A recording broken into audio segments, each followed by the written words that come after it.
Liverpool John Lennon Airport held its emergency drill practice, where the emergency services and airport staff rehearsed how to handle a real-life disaster situation at the airport.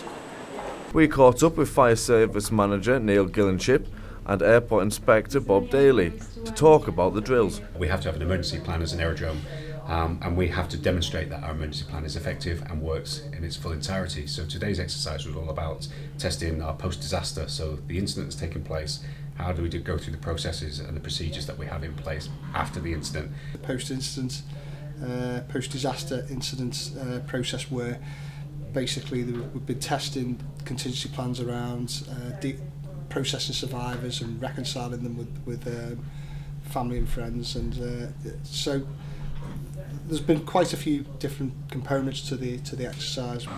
The airport remained fully open during the exercise as people boarded their flights, blissfully unaware that the airport was role-playing a crisis with over 150 people involved.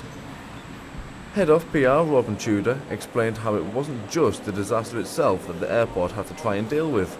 How do we deal with friends and family that might turn up at the airport, the media, hence your involvement.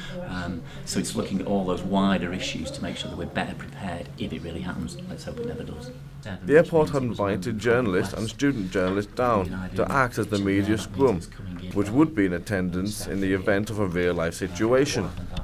Actors playing as a family or friends of those in the crashed Mersey flight were hidden away, with security being told journalists couldn't speak to them.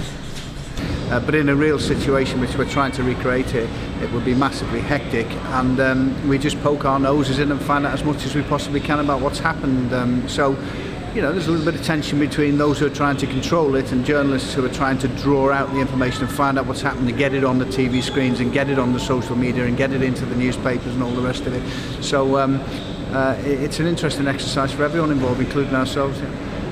The exercise was an overall success, and it left the organisers with food for thought for next time. Thomas Begbie, Liverpool Life reports.